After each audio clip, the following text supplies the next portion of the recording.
Essa aqui é a parte 2 do Alviverdes, beleza? Hoje eu vou fazer, já vou postar logo 2 vídeos que se dane, entendeu? Bom,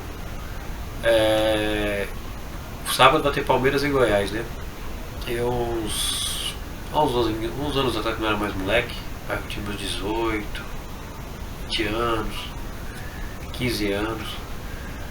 Eu sabia que a gente não aceitava como eles ganham nem de 1-0 do Goiás. Você vê como é que era antigamente, né? Porque nós tínhamos jogadores que faziam a diferença.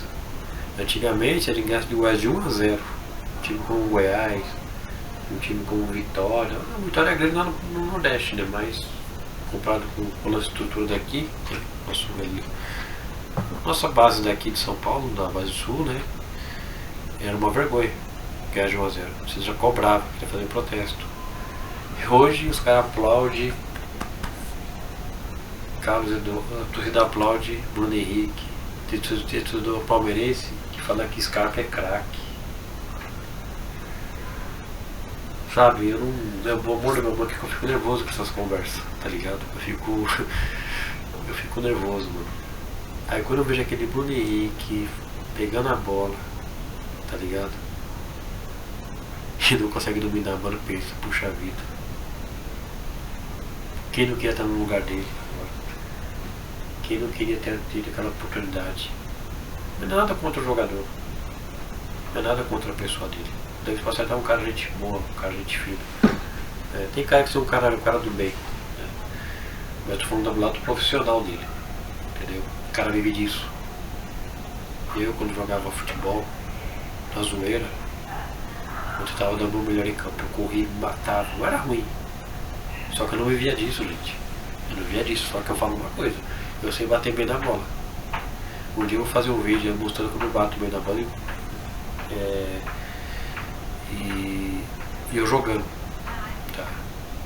Eu também ficar só falando e não fazer, né? Então, futuramente eu vou ver se eu consigo botar uma pessoa aqui pra jogar. Vou passar um pouco de vergonha, eu tô um pouco buchudo, né? Mas a gente faz uma academia e se prepara. Né? Mas voltando à situação do jogo Palmeiras e Goiás, eu fico pensando, era um jogo que era pra ganhar.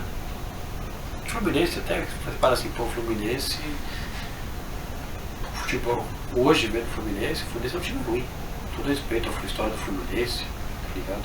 Apesar que é um time que justamente, um time sem vergonha, mas não sei como tem gente que torce com um time desse, mas cada um é cada um, né? Cada um sofre, cada um tem o seu tipo de sofrimento, né? Cada um escolhe o que faz da sua vida. Mas cada clube tem sua história também, né? Talvez o Fluminense hoje é ruim, mas na década de 40, de 50 era um time gigante, né? Não podemos esquecer também que é um clube gigante lá do Rio de Janeiro. Histórico, né? Vamos dizer que é um clube histórico. Mas eu acho engraçado hoje os caras comemorar a vitória de 1-0. Porque antigamente eu jogava de 1-0 no time do Goiás, por exemplo, com todo respeito também ao Goiás. E só até protestava. Você vê como está o nível de exigência do futebol brasileiro hoje. Hoje o futebol está nivelado para baixo. E hoje vamos ver o que vai dar. O Palmeiras vai jogar com esse Goiás dentro de casa. Vai jogar dentro de casa. Entendeu? Vai jogar no Allianz Parque. Né? Tem que pelo menos ganhar. Né? No mínimo, o certo era ganhar no mínimo de 2-0. Mas como eu sei que o futebol está para baixo, provavelmente ele vai colocar o Bruno Henrique para jogar, vai ser 1-0 aí na Bacia das Almas. O time não tem criação no meio campo, o time não tem atacante. O Luiz Adriano, ele fez um gol de centroavante, eu acho que fez, mas ele não é centroavante, ele é segundo atacante. E ele também faz meio também. Mas não tem um cara que bola. Vamos para tão longe. Em 2008 tinha Alex Mineiro.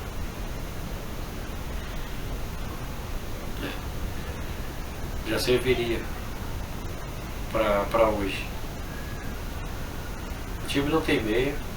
O lateral, a zaga, a única pessoa que eu vejo que está resolvida no Palmeiras é a zaga. A lateral, se deixar o Diogo Barbosa não.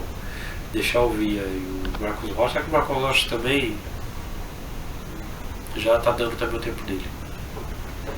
tava achando o Felipe Melo e o Gomes, apesar que ele fez aquela cagada no clássico, né? Mas tá dando conta do recado. A única posição que eu vejo bem no Palmeiras, que dá pra olhar com bons olhos, por enquanto, é a zaga. A zaga ontem, pelo menos a zaga ontem, já demonstrou um pouco de. Já mostrou um pouco de consistência na zaga, viu? Por mais ter tomado um gol ontem, mas eu vejo que é um setor que já se sente um pouco mais. Você vê tá um pouco mais arrumado. Agora meio campo tá uma bagunça, o ataque não tem nada definido, não tem uma jogada definida no time. É um time reativo? É um time proativo? É um time que ataca? É um time que faz só espera o tu vir para jogar no contra-ataque? A gente não sabe. Porque não tem esquema de jogo. Os caras fazem uma tabela, faz 1-2, 1-2, só 1-2. Isso é o básico. Bater falta então? Os caras não conseguem bater uma falta. Cara, se eu fosse jogar de futebol hoje, eu ia treinar a falta, tá ligado? Porque acaba ganhando vaga na seleção brasileira hoje. Os caras não ligam hoje, né, mano? Os caras não ligam. Então é complicado, né? Mas isso é pelo desabafo do palmeirense, né? Vou ver se amanhã eu faço um vídeo mais calmo, mais tranquilo. Ou mais tarde faço um vídeo mais calmo, mais tranquilo. Mas eu não aguento ver o Palmeiras, o tamanho dessa camisa, 10 vezes campeão brasileiro, primeiro time a ganhar um campeonato mundial. A pessoa fala não é mundial, é mundial sim, pronto, acabou, entendeu? Com dor de cotovelo, o futebol não existiu na década de 70, nem de 80 e de 90. O futebol existia muito atrás. Se for falar dessas coisas, então o Uruguai é campeão do mundo, o primeiro campeão mundial, entendeu? Foi em 1930, entendeu? Então eu vou parar, vou respeitar a história do nosso clube. Eu trouxe do palmeirense. Nós temos história. Nós não nascemos em 40, nós não nascemos em 90, em 70, em 80 não. Quando eu falo 70 é o São Paulo, tá? 80, o Flamengo, em 90 o Corinthians. Que já é uma coisa do time de bairro. O Flamengo então na década de 80, essa década de 80 era o quê? O que era o Flamengo? Entendeu? Na década de 60, 50, 40, a gente mandava futebol. Pra falar a verdade, o Fluminense também na década de 40, 50, 60, era um time gigante. A gente não pode ver o futebol hoje, né? Mas é isso aí. Não vou chegar e parar falando dos times, isso eles costumam fazer, tem que olhar os nossos. E mais uma vez eu vejo que se tivesse um pouco de inteligência na diretoria, a gente estava à frente dos outros. Estamos à frente dos outros. Mas não penso. Pense em qualquer coisa, menos em revolucionar o futebol, né? Menos se mostrar que está na frente dos adversários. Mas é isso, né? É Brasil. Como diz o Vedizel, aqui é o Brasil. Boa noite aí, quem sabe eu faço mais um. Ou amanhã. Um abraço.